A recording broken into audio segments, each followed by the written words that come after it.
Islamistes, libéraux ou indépendants, à Fayoum, plus de 100 candidats se disputent 6 sièges.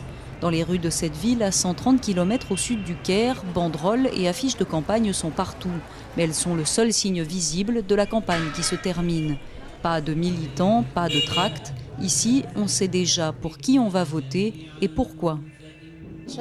On va aller voter pour que notre pays devienne vraiment meilleur qu'avant. Ce qui se passe, c'est que tous les gens qui se présentent aux élections sont des gens de l'ancien régime. Il n'y a rien de nouveau à part les frères musulmans.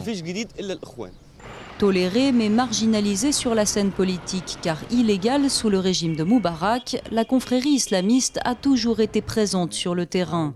Son parti Liberté et Justice est né il y a quelques mois et n'a pas cessé de faire campagne depuis. Nous considérons la révolution comme une opportunité pour aider les citoyens égyptiens à atteindre une maturité politique. Nous avons donc fait du porte-à-porte et des actions dans les rues auprès du public.